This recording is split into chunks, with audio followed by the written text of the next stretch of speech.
What's up, YouTube? Welcome back to the WIRC USA YouTube channel. It's been a minute since the last video. I've had personally a lot of stuff going on with my 9-to-5 job. That pays the bills around here, so that comes first, and then comes RC. So with all that being said, I've got that stabilized now. I have some time, and I'm going to come back and release some videos that I've been trying to work on edits for in my free time. The first one being this one, which is going to be a quick review of how it went for us at Buggyland 2025 up in Chico, California. Go over some current events and a couple of other things we got on the horizon that we want to talk about. So, Buggyland came and went. It was in late July, and it was everything that we anticipated that I anticipated from a logistics standpoint, getting everything put together, making the trek all the way up to NorCal. It was for me, it was about 12 to 13 hours. I had to leave it a little bit earlier than anticipated on Wednesday to swing by and pick up James up in Las Vegas. He had an issue with his transportation he had lined up. Kind of fell through, and I really wanted him to be there. I didn't want him to miss it, so I picked him up, and then we went through northern Las Vegas, kind of came back around, and came back into California through the Reno, Nevada side. So got to see parts of Nevada that I'd never seen before. Some really, really awesome stuff, and it was cool to kind of take a road trip, get to know James a little bit. We exchanged RC stories and, kind of some laughs on stuff we saw along the way. We got up there pretty late in the evening, well, the afternoon, I should say, to the track. Went to go set up Wednesday. Got to see the track for the first time. Awesome layout. Got to meet Miguelo, super humble guy. Got to talk to him a little bit, and he kind of, he shared his philosophy on track design, how he builds them, how he preps them, and then how he maintains them. So it was cool to see. Again, super humble guy, and looking forward to seeing him again and racing at some of his other events. The facility was really nice as well. Had a really, really big, very tall driver stand. Easily fit more than 17 drivers comfortably on that driver stand, and because of the height, wherever you were standing on the driver's stand, you could see the track completely. There were no blind spots. There was no shading. Nothing you had to deal with. So doesn't matter where you were standing up on the driver's stand, you had a full view of the track, and it wasn't going to get in your way. Excuse me.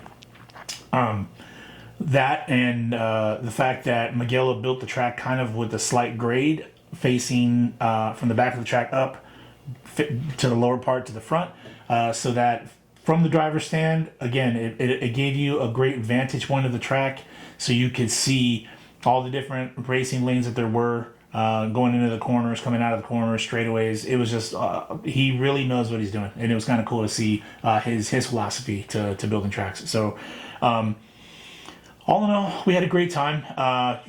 We got some team bonding in. We learned a lot about the car and that type of environment, that type of track condition. And we put in a solid long day of practice on Thursday, pretty much, till I think they opened up at 7, 8 in the morning. We were there till they shut the lights off like a little bit after 10. So we went through every possible scenario, trying all different types of setups. And yeah, we definitely learned a lot about the cars. The guys learned a lot about what kind of setup and what kind of adjustments they were probably going to have to make throughout the day. And it was just good to see. Good to see that everybody was really taking their program seriously and putting the time in. And I learned a lot from the standpoint of a team manager of what to do and what not to do. Things as simple as what to pack and what not. In an event like this, what probably I didn't need to bring. All the way to kind of 1,000-foot view, looking over other teams, this team, looking, and just kind of again, 1,000-foot view and assessing where the team's at and where I think it needs to go. And yeah, it was just a learning experience for me. James had a great showing, went out there. I think he put the buggy in the A main, was in the top 5 pretty much the whole time. And yeah, I think the track conditions definitely took a turn. The grip started to come up. Probably, I think, went out on too soft of a tire. Towards maybe like 7 minutes to go, he radioed in that he thought his tires were gone, and he was going to have to adjust his driving to compensate for that, so that he wasn't driving the car harder in spots that he didn't need to avoid traction rolling or making a mistake and costing him the position. So James is, his IQ, his racing IQ is high. It's getting better and better, and he was able to identify that, made the adjustments, and was able to bring it home in 4th place. I think it was a top 5 podium there, but I think only the top 3 got like awards or trophies, I should say. So again, still he finished 4th. Class was stacked. That expert class, very impressive, very fast guys in that expert class. So to see James hold his own, it was a good confidence booster, I think, for him, and further. It furthered our confidence in James that he's, going to be the future of this team, and definitely somebody, a force to be reckoned with in the intermediate class. So, so kudos to James. Good job. Andrew, same thing. The car was running good, looked really, really good. And then I think he had a scenario. I think he had a runaway. I don't know I think Truggy, I think it ran away. Something about the receiver pack. I think one of the wires came loose. Anyway, it ran away. Obviously it popped the rod, and yeah, there was just a lot of frustration that day. It gets the best of all of us, and yeah, it was just not a situation we had anticipated. A little bit more, I guess, effort when there's a runaway. I know there's very limited things you can do, but in SoCal we see a car running away. It's an army of people that run over there to try to shut it down, not just watch it blow up. But again, I learned a lot about there's different philosophies and how people approach certain situations. We're not perfect, never claimed to be. We're human beings, and that is what it is. I'll leave it there. What I didn't appreciate was coming to find out later that certain people were apologizing for me. I didn't like that. I wish I had known that when that had happened, because I would have straightened that out. I don't need anybody apologizing for me or on behalf of this team. I'm a big boy physically and mentally. I don't need anybody talking for me or apologizing for me. If somebody has a problem with me, they can come talk to me about it. If I have a problem with somebody, I'll make it known. Neither one of those two things happened, so there's no reason for anybody or anyone or any group to be apologizing for me on our behalf. Don't do that. I don't need that. And that's all I'm going to say about that. So yeah, we had a great time up there. We actually went to out to dinner and watched the JBRL mains. We ate dinner, busted out the tablet, and that was kind of cool. We saw, I think, Abel run his main. Brian America went out there and did really, really good at E-Truggy. So it was cool. It's the first time this team's actually separated and ran 2 events in the same weekend. So it was cool to see. So again, the event went, pretty well considering. Next year, hopefully we get more of the team that can go up there and definitely make it a better showing for this team. But yeah, we're looking forward to running Miguelo's tracks again. By the time I got back, I was spent. I was exhausted. Quite frankly, I didn't even want to look at an RC car for the next week. But that's right around the time that work kind of went hectic, and again, I had to kind of shift my focus. But now I'm back, and like I said, I'm gonna go to work on some edits and things I want to put out for this team on social media and kind of get everybody up to speed. One of the other things we're going to talk about upcoming videos is going to be review videos of the SBX4 Nitro and SBX4E Eco buggy. Review the previous car and this one, comparison side by side, and kind of show you what's different, and then show some footage of the improvements made to the car, and then get the team guys to kind of give you their 2 cents on what they feel, and just a good solid review of the car, and give you an update on how that release is going.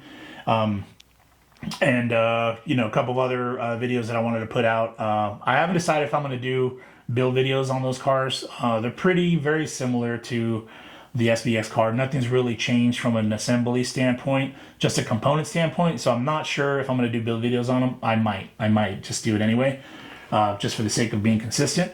So more to come on that. Let's see what else. Stay tuned.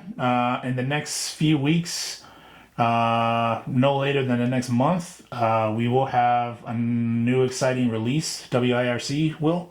We're excited about it.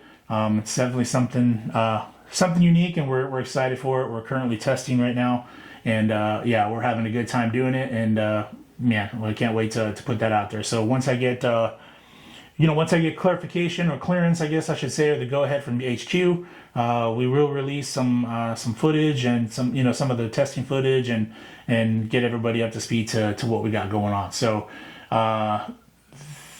let's see what else. Going back to Buggyland real quick. Shout out to Chad, gentleman that came out from Hawaii to attend that race. Came up to us. We were tearing down the pit. And he came over and introduced himself, and we kind of talked for a little bit and found out he was from Hawaii. And he said that he was a subscriber to the channel, and it was cool just to kind of hang out and talk to him, man. So shout out to Chad. Hope you got safe travels, brother, and we hope to see you again soon. So shout out to Chad, man. Yeah. So anyway, coming back to current events. Yeah, we're just going to be attending some of the local races for JBRL and Top Notch Series, kind of close out that series. And then we got some bigger races coming up in October 31st through November 2nd. We're going to be at the Nitro Compound at the AZ Oktoberfest. That's another race that I've been dying to go to. So the team will be going out there. So we're looking forward to that one. That should be cool. And then right after that, in October going into November, we will be one of the main sponsors for the Nevada State Championship out in Las Vegas. We got together with Craig and Tyler out there, and yeah, man, we can't wait for that one. That one's going to be awesome. Should be pretty big. I've heard good things about that race. I've never been to it, but it's been getting bigger and bigger every year. And it's highly anticipated, and people like to go out because, hey, it's Vegas, and you get to go race at a really cool track. So more to come on that. We're gonna definitely do an edit for that one because that's gonna be, another. Excuse me. That's gonna be another big turnout for us. So we're looking forward to that one. And then right after that, we move into the holiday season, and then we're right back at it, getting ready for, TNR A-Main.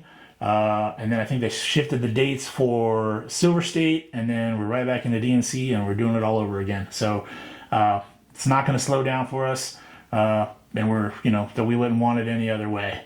So that's pretty much most of the gist of all the updates. Like I said, I didn't want this to be too big. Kind of just getting myself kind of back into the rhythm for the social media side of it. One other thing. I've had a lot of messages, people asking me if and or how the tariffs have impacted WIRC, or if at all. We haven't been impacted from a standpoint of availability. There was a slight delay early on when the tariffs were announced. There was a little bit of a holdup in customs. That got squared away pretty quick, and we haven't had that issue since. But we do have implications of tariffs as of right now. I've done what I could to make sure that the tariffs and any additional fees or whatnot are not impacting our pricing stateside. That's not to say that it might not change if things continue to go that way.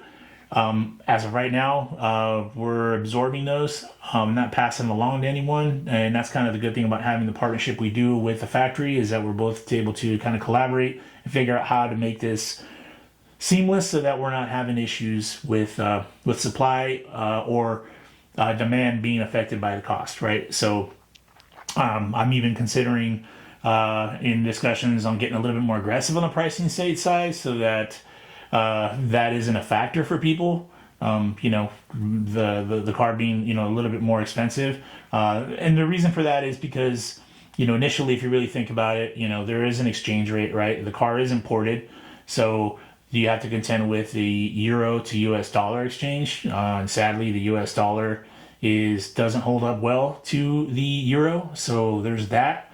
And there's also wire transfer fees, right? You got to wire the money for, paying for parts, whatever. There's that. And then now the tariffs.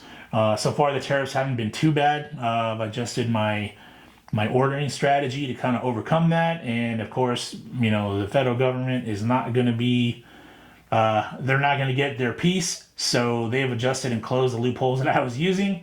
So again, I'm just gonna have to adjust. So again, that's why I'm saying that there's, as of right now, pricing will not be affected. That's not to say that might stay that way.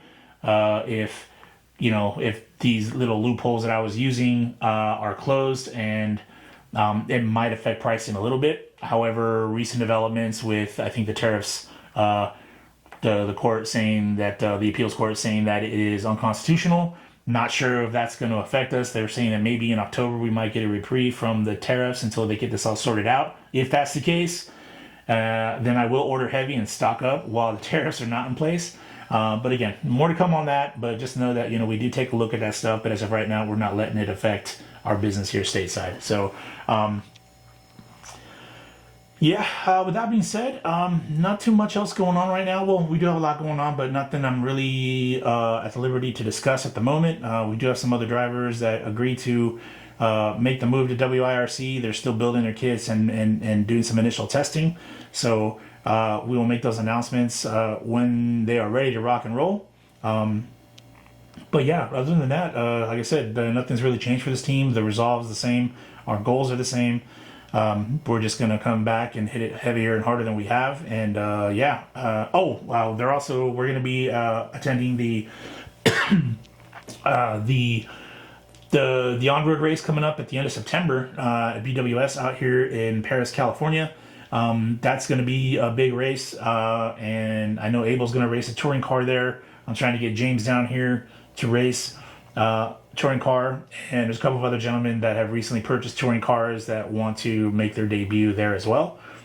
So we will be there with the full WRC pit set up for support trackside for these guys, and that's going to be a sick edit because that's going to be our first on-road race as a team. So definitely look forward to that. More to come on that one. So again, we got a lot of stuff going on, man. With that being said, I'm gonna let you guys go. I got to get back to doing some more edits for some of the videos I got pretty much started. I just need to finish and get everything ready to go. So again, thanks to everybody for the continued support. We appreciate it. Again, if you see us at the track, come by and say what's up. Haters, we love you too, man. We love that we live rent free in your heads. And we're gonna keep coming. And thanks again, everybody. I'll let you guys go. Stay cool out there. It's kind of hot in SoCal. And we'll see you out there. Thanks.